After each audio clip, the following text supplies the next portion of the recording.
Hello and welcome to our weekly reflection and updated Holy Apostles. It's good to be with you. It's Wednesday, July 1st.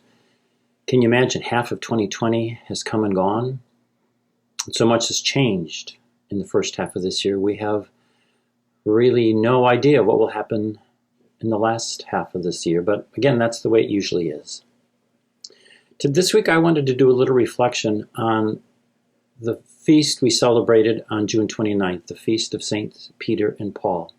As you know, our parish is called Holy Apostles, and the two apostles that have adorned our church have been Peter and Paul, and I thought I would reflect a little bit about them since they are so critical to who we are.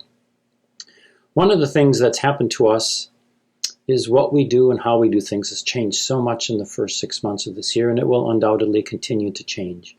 But some things remain the same. Why we are here is because of Jesus Christ, who gave us a great commission, who entrusted us with the gift of the Spirit to continue his work and make disciples of all nations. That's why we're here. And who we are committed to, who we walk with and journey with, is the one risen from the dead. So the why and how remain constant. And so I wanted to reflect a little bit on Peter and Paul. It's ironic to me that I ended up with my last assignment at Holy Apostles in New Berlin. In my first assignment, the pastor there, John Lukashevitz, Lucas he was called, gave me a gifted ordination, and this is what it was. Ironically, it was a gift with the 12 apostles, and it says very simply, their voice goes into the whole world. Their message reaches the ends of the earth. Never thought too much about it, but in my days and months and years here at Holy Apostles, I've begun to think new about what seeds he laid at the beginning of my ministry, but I've only just begun to understand them. See, I think most of my life I've spent embracing Peter.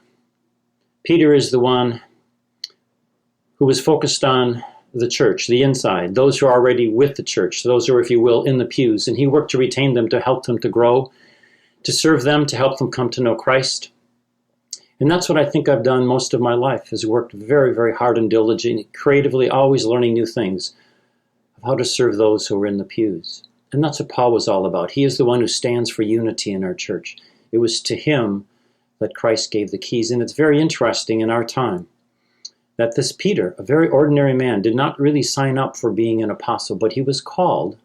And as he was being formed by Christ, we know that he had some slip-ups along the way.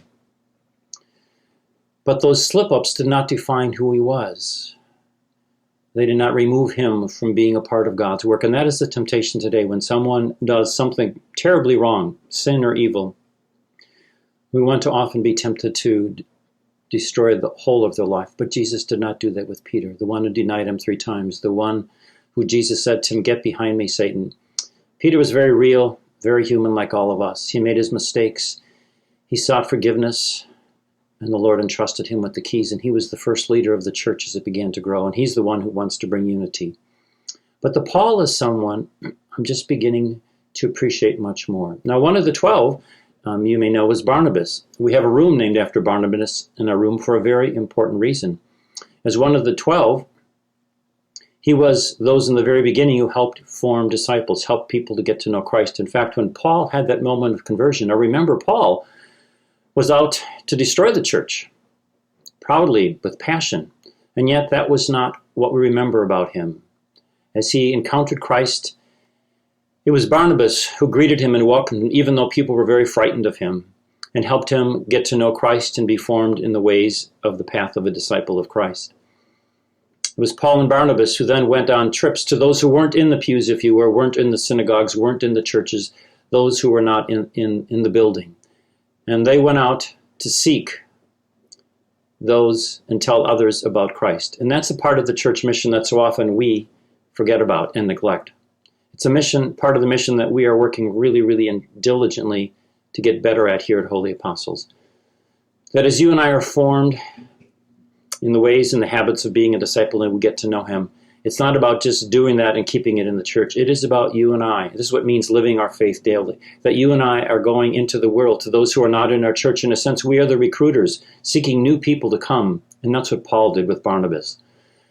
And Paul and Barnabas, we have rooms for them in our church as well, and for Timothy. Timothy was someone who was being trained and formed by Paul. And so all along the way, we've had the Barnabases who've helped us get started.